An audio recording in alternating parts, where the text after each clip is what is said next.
You know, as a Big Ten commentator, I'm not supposed to warm up to the Notre Dame Fighting Irish, but Marcus Freeman is making that pretty difficult for me right now. Number one, he's a very likable guy, and number two, he's a damn good football coach. And this Notre Dame team, they are a damn good football team. They're the ones that are punching their ticket to the national championship. As for the Penn State Nittany Lions, they're looking for more answers to the same big game questions. From LA to Piscataway, all Big Ten all year long. This is Big Ten 10.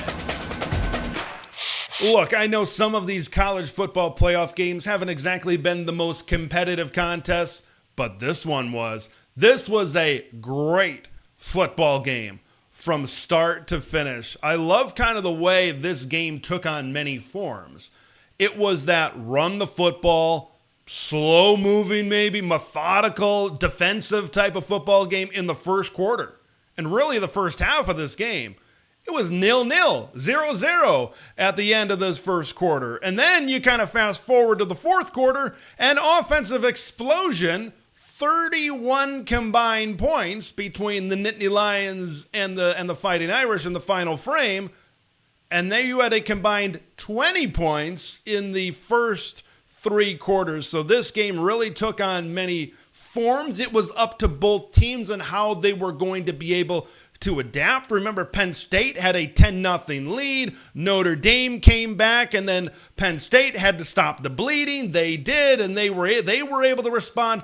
In a game like that, it all came down.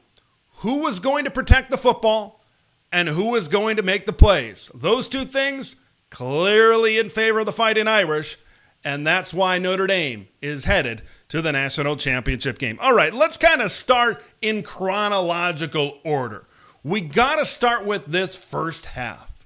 Penn State came out with a clear game plan. They came out doing what has been successful over the last handful of games. Really ever since that Big Ten championship game against Oregon, where they rushed for nearly 300 yards. This is a team that had been hitting their peak when it comes to running the football. And it all started up front with the offensive line. The offensive line was pushing people around. Notre Dame, of course, without Riley Mills, and they were banged up with some other guys up front on the defensive line. So Penn State was taking advantage of that. They were doing what some people, maybe including myself, were expecting them to do, is really pound the rock and establish the line of scrimmage. And they were doing well on the defensive side of the football at the line of scrimmage. Right? The point of attack was dominated and controlled in the first half by the Penn State Nittany Lions. 26 rushes, 141 yards on the ground for Penn State in the first 30 minutes of this ball game. That's a recipe for success. When you look at what Nick Singleton and Kaytron Allen finished in this game, it sounds like a recipe for success. Nick Singleton, 15 carries, 84 yards, and 3 tutties. Kaytron Allen, 19 rushes and 82 yards. Yeah, that's a continuation of what Penn State had been doing. And then when you look at what Penn State was doing on the defensive side of the football, they were slowing down and stopping the heart and soul of what Notre Dame needed to be successful on their offensive side of the football. Notre Dame rushed for just 15 yards in the first half. You couldn't ask for a better start to the game, or could you? Here was the problem.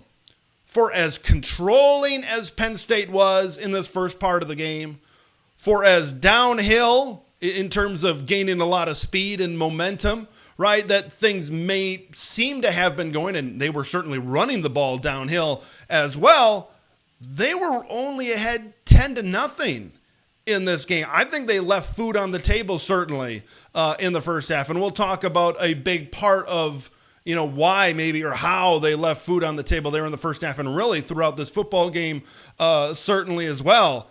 A big part to where the second half swing started was late in the first half when Riley Leonard actually went out of this game. And you might think, okay, Penn State's going to close the first half well. They're going to make a stop. Maybe they'll get the ball back. Maybe they'll score.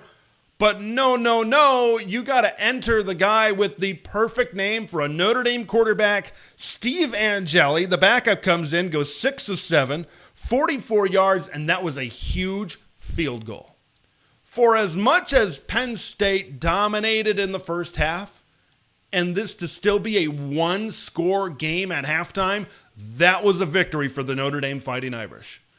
Penn State needed to put more on the board. They needed to get into the end zone more, considering how much they dominated, at least appeared to dominate this game early on in the first half. And then we got to talk about this second half swing, because we talk about the line of scrimmage wasn't working. And if the Notre Dame run game wasn't working, this Notre Dame offense wasn't going to work. But here's what happened in the second half. The Notre Dame defensive line got better, and they were able to keep the Penn State run game in check, for at least the beginning part of the third quarter. I know once the fourth quarter rolled around, Penn State kind of got back into it, and obviously they were able to match what Notre Dame was able to do on the scoreboard. But during those back-to-back scoring drives for Notre Dame, what happened? They started to run the football a little bit better. I mentioned those 15 first-half rush yards. Notre Dame rushed for 101 yards in the second half, and when that run game started to get going, then the pass game started to work.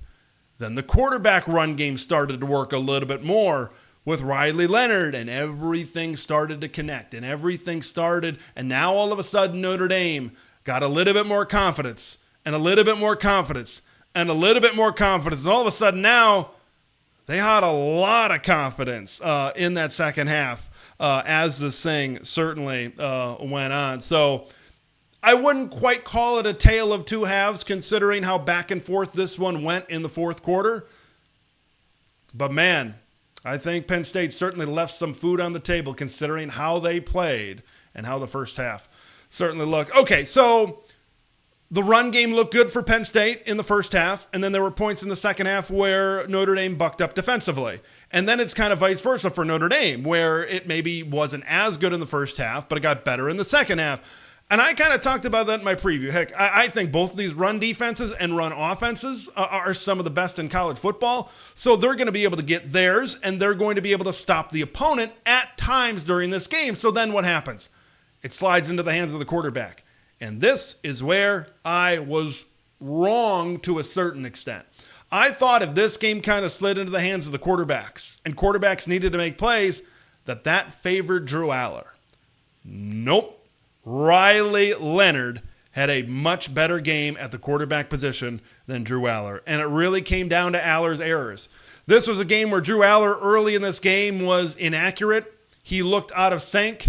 He missed some throws. Like, I looked down on that drive. I think it was it was definitely the first scoring drive of the game, where they have a goal-to-go situation, and he throws it below the knees or at the knees of Nick Singleton. They could have easily had a walk-in touchdown, and they're having a lot of confidence and momentum early in this game, but then they had to settle for a field goal. That certainly came back to bite them in this game. He missed a few deep shots down the field as well. And then, of course, we got to talk about that interception, giving Notre Dame a very manageable situation to finish this game off. Drew Aller, plain and simple, was not on his game. And he's been, like, he has showed high highs, I think, in his career.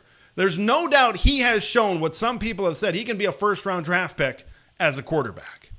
But then he has games like this. He has games like some of these games he has had against Ohio State during his career. And then you think, yeah, he needs to come back. He needs another offseason to develop. He needs to be able to get better.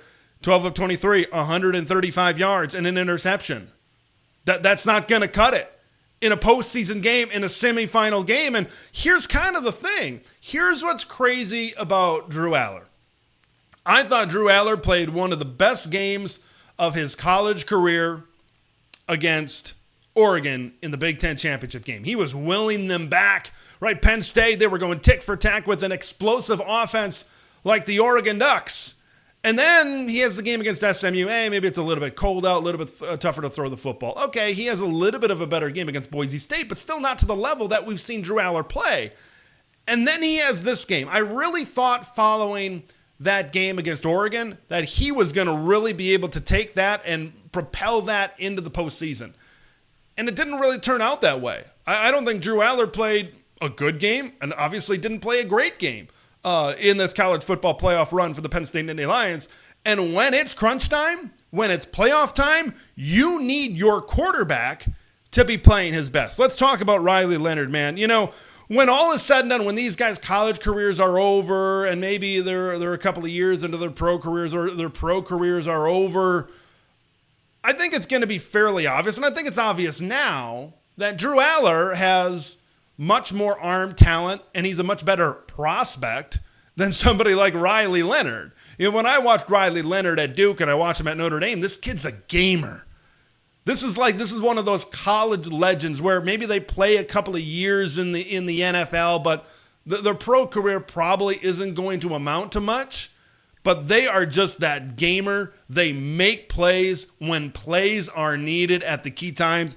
I saw Riley Leonard do it remember that opening game a few years back when he was at Duke, and I think they beat Clemson in the opening game. He made some big plays throughout that game, and he made big plays at key moments in this game against the Penn State defense as well. He did throw 2 interceptions, but he responded. 15-23, 223 yards passing, and 1 touchdown for Riley Leonard. Man, he's kind of the microcosm of this Notre Dame team, right? They might not wow you. They might not impress you. They might not pop off the page, but they are a disciplined football team, and they find ways to make plays at the key times, and they find ways to win when it all comes down to it. Last point.